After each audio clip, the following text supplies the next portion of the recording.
Bangkrut total. Bangkrut total. Mobil habis, pabrik habis, rumah disita. Hah? Minus 0. Makan minta setahun. Hah? Makan saya minta. Tiap laku 1 ekor disedekahin Rp1.000. Itulah tertuang di buku Marketing Langit. Berbisnis melibatkan Allah.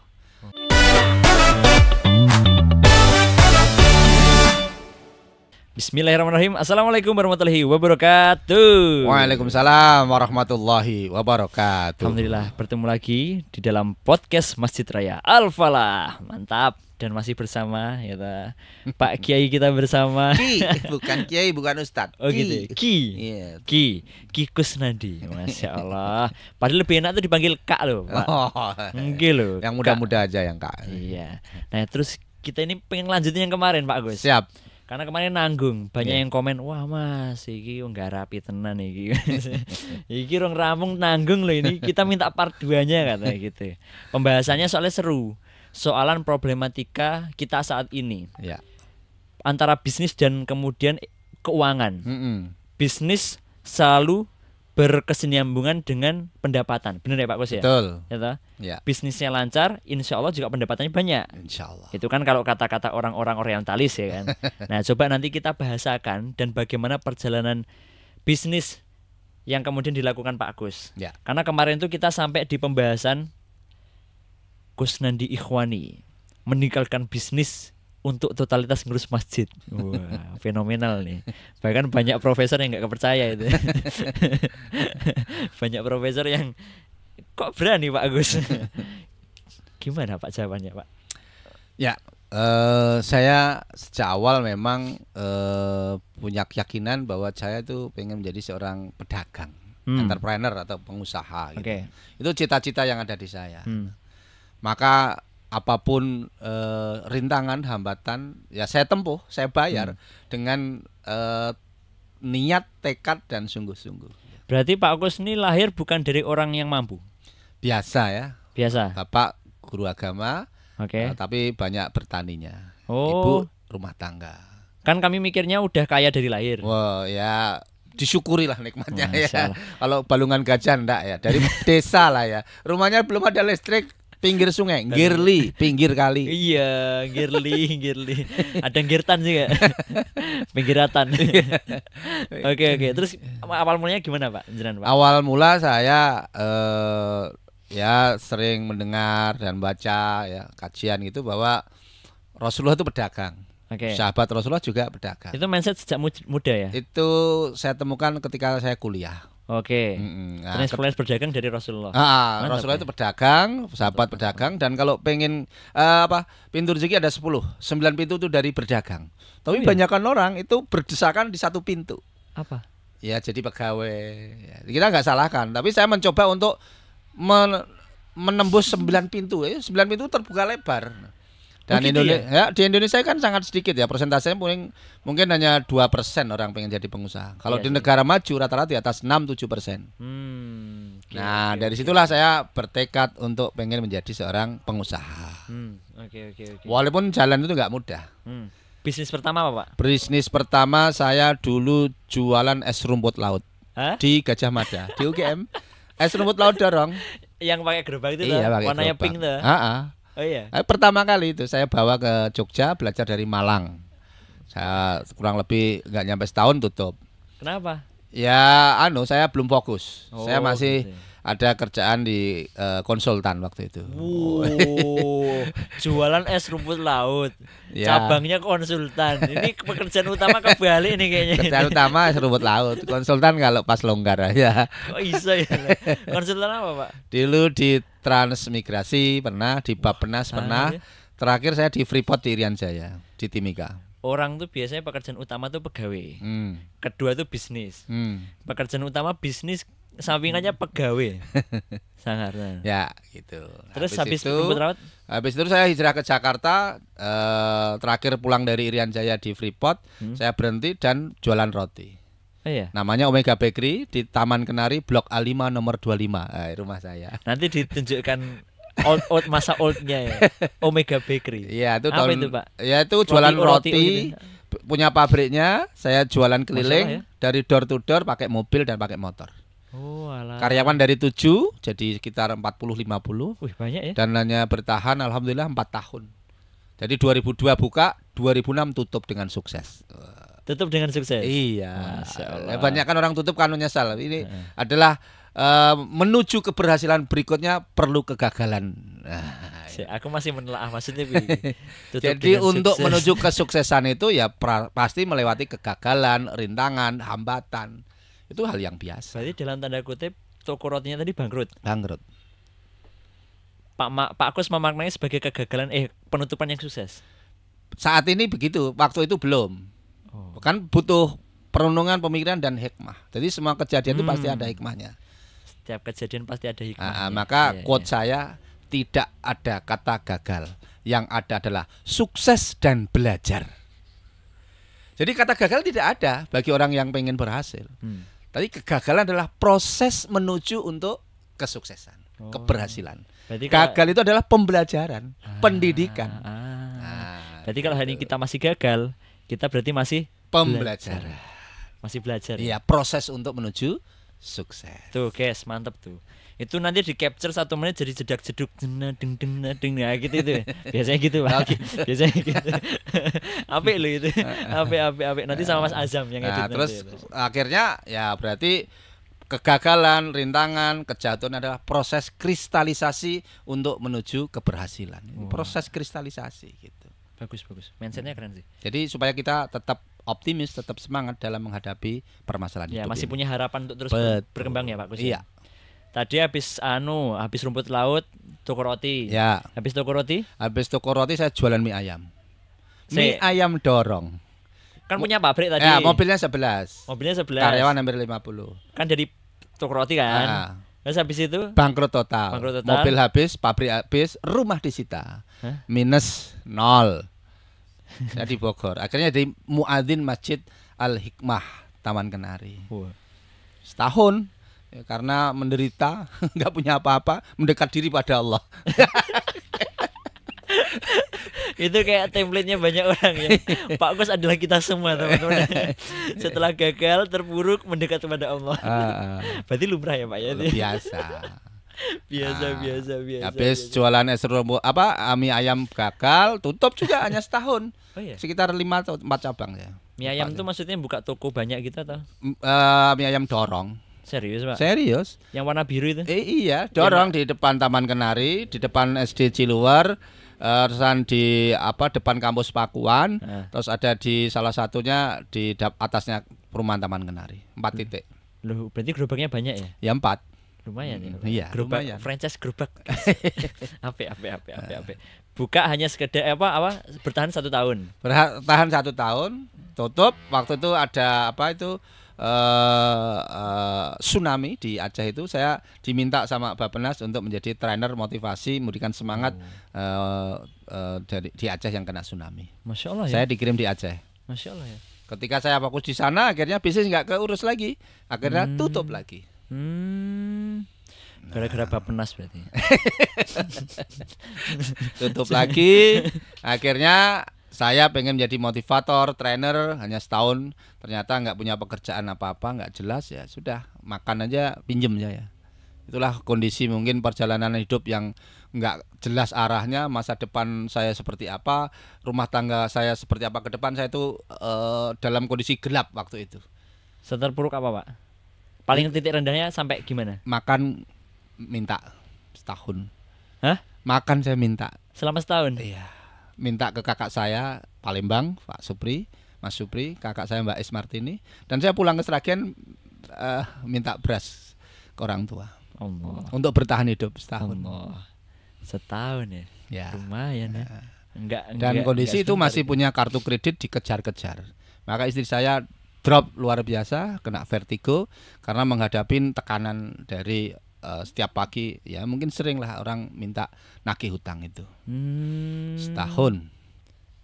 Tapi anak-anak, istri saya usahakan ini nggak ya saya tetap nggak ngerti permasalahan ini sebetulnya itu. Terutama anak-anak nggak tahu lah. Gitu. Yang penting enjoy saja. Gitu. Bisa gitu ya, Mas. Emang seorang ayah itu. Ya harus menutupin. Anak-anak kan Iya. belum tahu, masa dikasih beban. Iya, mental Kasian. ayah sih. Bener sih, kita bisa belajar kayak gitu juga sih teman-teman. Ya maksudnya mental ayah itu penting banget ya untuk Habis psikologi itu, keluarganya. bangkit lagi jualan ayam goreng. Namanya ayam Pakuan. Heeh. Di depan kampus Pakuan. Saya pengen memiliki cita-cita kerajaan kuliner Indonesia. Weh. Karena kerajaan tertua di Jawa Barat adalah kerajaan Pakuan. Oh, gitu. Tuh, Ya, ya. akhirnya tumbuh dan kurang lebih di atas 15 outlet. Dan akhirnya dilirik dari pengusaha, Heeh. dimodalin, akhirnya pasang iklan di Trans 7 sama SCTV. Anu ya, titik balik ya di sini Titik ya. balik. Iya. Tapi ternyata fondasi bisnis saya, tata kelolanya, manajemennya masih rapuh. Tidak bisa menangkap peluang pertumbuhan bisnis yang begitu cepat, akhirnya juga nggak lama tutup. Bisa gitu ya. Saking suksesnya Ya nih ya. saking berhasilnya ini kan butuh fondasi yang kuat. Ibaratnya ini ada pesawat besar ya. Landasannya kan harus bisa menopang kekuatan pesawat itu mendarat. Ya, Jadi infrastruktur bisnisnya, tata kelolanya, manajemennya, SOP-nya. SOP-nya, visi misinya, organisasinya harus kuat.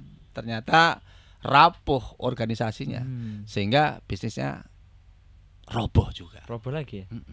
Orang sukses tuh gara-gara bangkrut nggak laku. Bangkrut gara-gara terlalu sukses. Bagus ini. Bagus ini. Ya habis tadi ini kan kejelot gerobak, saya dorong mie ayam ini. Mana, Pak? Ini nih. Di zoom guys, di zoom. Di zoom nih. Nah, nih. Ini codet itu, Pak. Iya, Jadi Waktu ceritanya 1 tahun itu. pas jualan mie ayam di depan di SD Ciluwer, karyawan saya baru masukin mie ayam, tangannya masuk di air yang Panas, mendidih itu. Akhirnya dia merasa kesakitan dan pamit pulang. Akhirnya mau nggak mau saya harus dorong gerobak Ya, dari SD Ciluwer ke rumah di Taman Kenari. Akhirnya ada lubang dan rodanya masuk di lubang, ujungnya gerobak itu kejedot di ini dan keluar Yang darah. seng itu ya. Dan akhirnya saya bilang, ciri menuju kesuksesan harus berani berdarah-darah. Oh iya.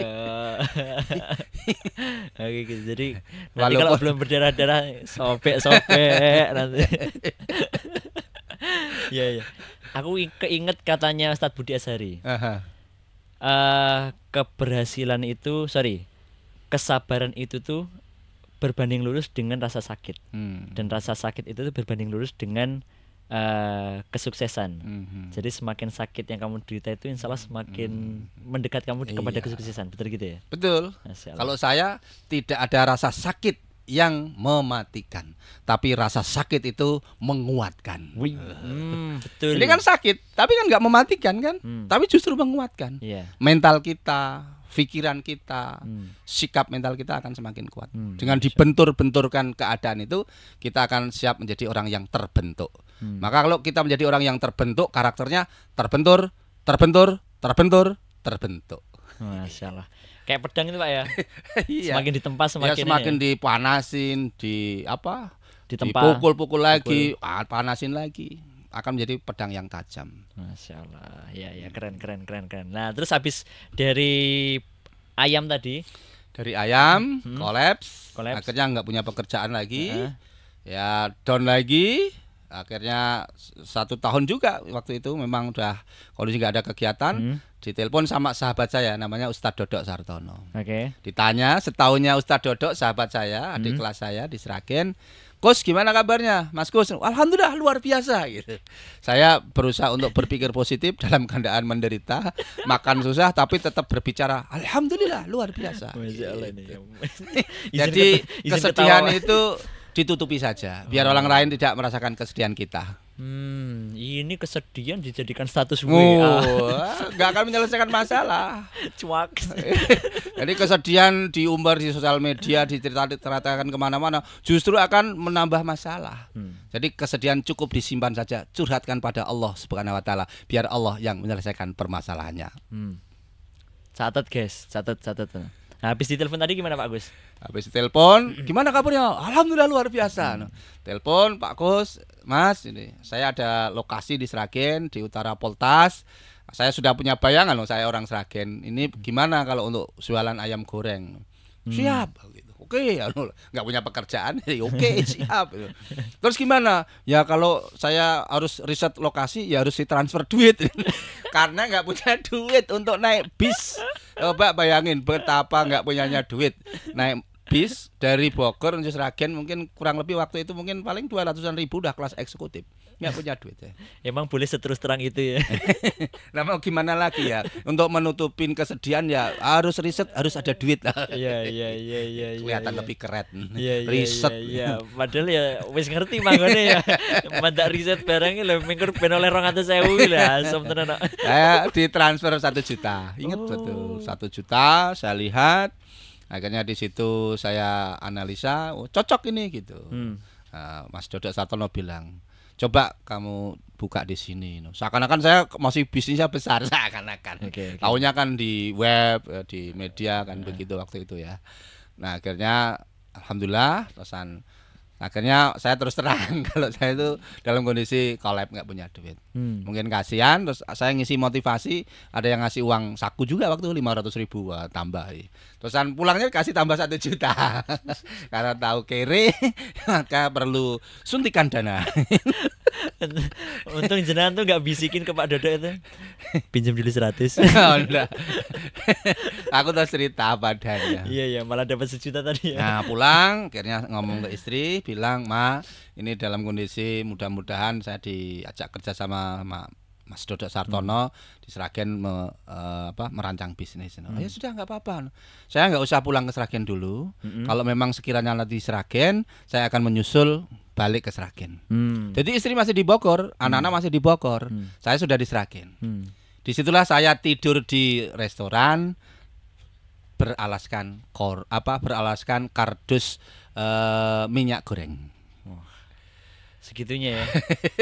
Karena mau tidur di mana? Ada episode seperti itu ternyata ya. Jadi saya tidurnya ya di tempat situ karena waktu itu kan kita ayam geprek beli minyak goreng dan wadahnya kardus. Berarti maksudnya restoran itu tuh ya restoran yang dikelola sekarang itu ya? Iya. Masya Allah. Ternyata Pak Kus ada episode semacam itu ya dalam hidupnya ya, Masya Allah ya. Nah, terus lanjutnya Pak Kus. Nah, dalam kondisi itu saya sama istri, akhirnya istri menyelesaikan anak saya yang pertama itu untuk selesai di SD Ciluwer Cibuluh, menunggu setahun lah, 7 bulan kalau setahun. Alhamdulillah dari situlah ternyata kota kecil dari Sragen yang menurut pemikiran saya kota kecil apa bisa mendorong menumbuhkan bisnis yang dulu sempat besar. A priori begitu saya. Ternyata pikiran manusia itu nggak sesuai dengan yang terjadi. Dari kota kecil Sragen itulah saya merintis Geprek Group saat ini. Masya Allah. Jualan dari 5 ekor, 10 ekor, semua saya urus sendiri. Cari ayam sendiri, dicuci sendiri, dimasak sendiri, dipresto sendiri, ngulek sambal sendiri, goreng sendiri, antarkan sendiri. Kurang lebih 7 bulan. Apa sendiri ya? Iya sendiri karena belum ada tim. Masya Allah. Belum ada teman. Masya Allah. Terus sama Masjid Raya Al-Falah? Nah setelah itu kan 2010 saya pulang. Berarti sorry tak potong sebentar Pak Gus. Berarti ketika bikin ayam geprek grup tadi, geprek grup tadi, itu sudah dengan evaluasi sebelumnya ya? Ya. Sudah dengan penuh pembelajaran kegagalan yang sebelumnya ya. Bangun organisasi, terus ditata, keuangannya transparan, manajemennya harus akuntabel dan sebagainya. Masya Allah ya, bener-bener apa ya? Permasalahan itu mendewasakan kita ya Pak Gus. Betul, menguatkan tadi ya, bener sih. Sehingga akhirnya ketika geprek grup tadi melejit, udah nggak kalang kabut lagi ya. Iya. Bisa settle ya. Sudah bangun tim, bangun organisasi. Sampai hari ini guys. Masya Allah. Ayam saku itu Pak Gus? Iya. Masya Allah, luar biasa. Nah, menarik nih. Apakah masih ada lagi setelah itu Pak Gus? Atau habis Al-Falah atau gimana? Al-Falah itu 6 tahun kemudian. Saya pindah ke Sragen 2010, bangun bisnis. Akhirnya bisnisnya dengan Ustadz Dodok itu sepakatilah setiap laku 1 ekor disedekahin Rp1.000. Itulah tertuang di buku Marketing Langit. Berbisnis melibatkan Allah. Jadi kita berbisnis tidak hanya orientasi cari duit saja, tapi ketika ada keuntungan, ayo kita sisihkan bantu anak yatim piatu. Ayo kita sisihkan untuk dakwah, untuk kegiatan sosial, apapun kegiatannya. Maka berbisnis melibatkan Allah, Marketing Langit. Padahal cuma 1.000 ya? 1.000 setiap keuntungan ya? Setiap jual ekor. Jadi waktu itu baru motong sekitar 30 ekor, 20 ekor, 50 ekor, tinggal kalikan langsung malam diambil. Nah, ini mungkin para pembisnis punya rumus masing-masing. Iya, iya, Makanya iya. beras laku berapa ton, nah diambilkanlah sekilonya mungkin berapa rupiah atau setonnya berapa ribu. Ya, Iya, gitu. iya, iya. Bisa. Bagus sih, inovasi sih. Gak Gitu. kepikiran, gak kepikiran. Terus terus. Dan akhirnya kita canangkan bukan omsetnya, tapi kita tulis adalah goal infaknya, goal sedekahnya. Oh gitu. Bulan ini goalnya, targetnya infaknya, sedekahnya. Wah, Bahkan apik. kita bikin banner di belakang. Apa tuh? Infak bulan ini 1 juta. Berarti setiap hari motong 30 ekor. 30 ekor kali 30 berarti kan 900 sampai 1 juta. Infak hari ini. Apik, Nah, gitu apik, ya. apik, apik. Sedekah hari ini Apik, gitu lah. apik, ya. Pokoknya tinggal kita goalnya bukan omsetnya berapa, tapi goalnya mau sedekah berapa. Libatkan Allah dulu. Biar Allah nanti membantu bisnis kita. Alah. Berarti implementasi melibatkan Allah itu seperti itu ya? Iya. Nah, Apik sih, keren. terus keren. akhirnya sekarang ditata kelola manajemen Geprek Group. Ustadz Dodo itu kan juga seorang ustadz gitu ya, menerapkan sa'i, sholat, Heeh. infak, Infak, sholat, Al-Quran, infak, S, sholat, A, Al-Quran, I, infak. Ini surat SAI. Fatir ayat 29. Masya Allah, Masya Allah, Masya Allah. Kita pembahasannya ke bisnis tadi aja Pak Gus. Karena masih tadi di data. Iya. Apa iki? Soalnya aku juga menarik. Targetnya bukan omset, Tapi target targetnya sedekah. sedekah. Oke, per potong 1.000. Apalagi Pak Gus? Ya ini zakat juga bisa kan? Zakat. Kita Gimana? zakatnya keluarkan aja dulu target. Umpamanya zakat 2,5%. Mm-mm. Kalau kita zakatnya 25.000, berarti kan kita target berapa gitu. Berarti gitu. Nah, Cara ngejarnya gitu ya? betul. Iya, iya. Kejarlah Allah, nanti rezeki akan mengejarmu. Poinnya itu tuh, poinnya itu tuh. Iya. Alhamdulillah, tumbuh, akhirnya bisa 100 ekor. Tumbuh, akhirnya bisa buka cabang di tahun 2013. Tumbuh dari karyawan 1-3, nah puncaknya dulu pernah karyawan 400. Masya Allah. Dari motong 5 ekor, 10 ekor, ya pernah 2000 ekor. Masya Allah. Iya. Keren. Berarti Pak Agus tuh udah out of the box dari sejak berbisnis ya. Ya, teman-teman kayak ya. beli tanah yang ada di Cantel. Ha-ha. Itu kan tanah itu sunduk sate. Semua orang yang jualan di situ Takut. bahkan sudah gagal semua. Karena takut, saya berani, saya pakai. Kan opposite itu. Iya. Saya pakai sunduk sate loh. Bakso gagal, mobil untuk bengkel gagal. Terus macam-macam gagal. Saya mencoba aja, murah kan harganya berarti. Iya, miring banget. Miring karena gagal terus. Banyak mitosnya. Pak Banyak Gus. mitosnya. Ya, kita beranikan 2012 nyewa di situ. Dibuka untuk restoran. Enggak restoran. Terus Apa yang saya lakukan? Pertama kali kita undang anak yatim sebelum dipakai. Di lahannya doakan bersama. Ya Allah, semoga tempat ini Engkau berkahi. Ini yang doa anak yatim ya. Saya yang bimbing. Ya Allah, semoga tempat ini menjadikan usaha kami jadi berkah. Dan suatu saat ya Allah, didoakan anak yatim di sini, tanah ini bisa kebeli. Masya Allah. Alhamdulillah semuanya diijabah. Termasuk tanahnya juga sudah dibeli. Masya Allah. Berbisnis melibatkan Allah, undang anak yatim itu setiap hari Jumat dulu, seminggu sekali. Cespleng semua. Ya Allah, mudah-mudahan besok Geprek Group ayam geprek bisa jualan 100 ekor. Bener besok 100 ekor.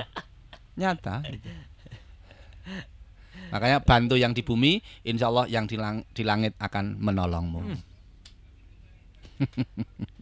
Banyak quotes hari ini guys. Gitu. Iya. Bagus banget. Terus kemudian sampai di tahap mana Pak Gus? Geprek Group itu kemudian antum merasa ini benar-benar sampai nulis buku marketing langit toh? Ya menurut saya banyak dibantu Allah. Jadi maka kalau saya ditanya, Pak Gus cabangnya banyak, bukan, itu milik Allah, dipercayakan pada saya. Saya nggak punya apa-apa, semuanya titipan. Jadi kalau tanya, Pak Kus saya enggak, hanya titipan Allah. Memang titipan Allah kan, semua nyawa titipan Allah, hidup titipan Allah, anak titipan Allah, istri Allah, semua titipan Allah. Maka harus dirubah mindset itu. Semua milik Allah. Lillahi ma fis samawati wa ma fil ardi. Yang di langit dan di bumi milik Allah semua. Jadi enak. Jangan merasa kita memiliki, tapi jadilah orang yang pantas untuk dititipi. Iya. Relate. Karena omsetnya itu targetnya target sedekah. Iya. Targetnya target zakat. Targetnya memuliakan anak yatim. Iya. Iya sih, benar sih. Itu terkadang tuh memang hal-hal kecil yang ketika dilakukan tuh Allah ridho. Iya. Ya, berarti ambisinya itu bukan mengejar omset dunia tapi bagaimana mengejar omset akhirat. Gitu Pak Gus ya. Tapi perlu dinotis juga, perlu digarisbawahi bahwasanya yo keyakinan itu utama, tapi kan kita perlu ikhtiar. Loh, Pak Agus out of the box loh. Maksudnya ide-ide bisnisnya itu bagus loh. Itu pun juga ranah ikhtiar juga Pak Agus. Ikhtiar. Bagaimana promonya itu untuk mengedepankan Allah. Iya. Bagaimana kemudian pencapaian offsetnya itu tuh tetap ada targetnya. Iya. Cuma alokasinya orientasinya kepada Allah, gitu kan. Iya. Jadi ya no debat. Memang ikhtiar dan kemudian marketing langitnya itu berjalan dengan rapih, berjalan dengan luar biasa. Nah, berarti tipsnya untuk anak muda Pak Gus, dari asam, manis, pahit, gurih, rodok pedes kehidupan tadi itu, kalau untuk teman-teman pemuda nih, yang dia ngurus masjid, nah ini problematika banyak masjid, dia ngurus masjid, tapi dia juga ingin berbisnis, ya toh? Terkadang tuh anak muda punya pikiran seperti itu. Nasihatnya dari Pak Gus seperti apa? Nasihat saya untuk anak muda yang saat ini ngurus masjid. Ya, maksudnya gini nih, nggak harus ngurus masjid sih, tapi dia itu taat apapun. agama. Ya. Dia ingin memulai bisnis gitu. Spesifikasinya mungkin teman-teman marbot yang ingin memulai bisnis gitu. Ya, siapapun anak muda. Oke. Pengen berbisnis atau kehidupan yang mungkin nanti bisa lebih berhasil gitu ya. Tip pertama adalah kita banyak mendekatkan diri pada Allah. Oke. Karena itu pondasi, tauhid. Ini akar. Semakin spiritualnya dibangun, semakin tunduk dan patuh. Ya, salah satunya mungkin berkhidmat, ngurus masjid, ya, salah satunya ya, atau apapun ya, sama orang tua, memuliakan, berbakti. Nah, itu adalah salah satu pintu rezeki. Maka perbaiki dulu akhlak kita pada orang tua, akhlak kita pada orang lain, akhlak kita pada Allah. Insya Allah nanti Allah akan memperjalankan kemudahan-kemudahan hidup kita. Jadi kalau kita banyak masalah, cek hubungan kita sama Allah, cek hubungan kita sama orang tua. Dua itu beresin, insya Allah hidup kita akan dibimbing sama Allah. Ape. Sebenarnya ini harusnya udah closing, tapi aku punya pertanyaan liar ini. Lah kalau nanti kalimatnya mereka seperti ini Pak Gus. Ya aku tak ngurus bisnis dulu lah. Nanti habis itu aku ngurus masjid. Pokoknya bisnisku tak rapikan dulu. Nanti kalau bisnisku maju kan aku juga bisa kontribusi ke masjid. Menurut Pak Kus gimana? Ya ini berarti harus banyak pengorbanan panjang seperti saya. Banyak gagal, terbentur. Akhirnya ya lebih banyak melelahkan. Lebih banyak melelahkan? Iya, karena capek itu nanti. Tapi kalau pondasinya bersandar sama Allah, insya Allah sandaran kita itu maha semuanya. Insya Allah ini yang akan membantu kemudahan-kemudahan hidup kita. Sering saya sampaikan, kita naik bis, naik kereta, naik pesawat aja, tanpa ada sandaran capek. Hidup tanpa sandaran sama Allah akan lebih lelah.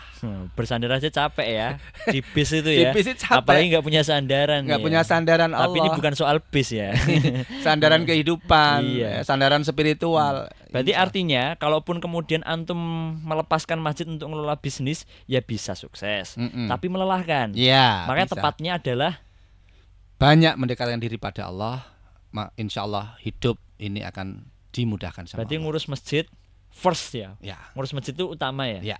Nanti kemudian bisnis itu tuh sambilannya. Iya, bagi kayak saya, tapi ini proses dulu ya. Jadi kerja sehari untuk 1 minggu, kerja 1 minggu untuk 1 bulan, kerja 1 bulan untuk 1 tahun. Kerja sesekali saja, yang banyak fokus di ibadahnya. Oh iya. Wis menjawab sih itu. Jadi antum mau keluar dari masjid ya, untuk siapapun ya. Untuk siapapun ya, maksudnya untuk siapapun ya. Kalau pengen lebih kemudian suksesnya itu dengan cara cepat ya Pak Gus ya. Ya ngurus masjid. Ngurus masjid, banyak mendekatkan diri pada Allah. Nanti yattaqillaha yaj'alahu makhraj. Nah, nanti bisnismu akan di boosting tuh sama Allah. Boosting. Ya. Akan upscaling banget lah. Ya, makasih Pak Gus. Siap. Ini kita udah sampai ke part 4 ya. Nanti kita ketemu lagi nanti di lain kesempatan nih. Podcast perdanya Al-Falah ini setupnya luar biasa ini.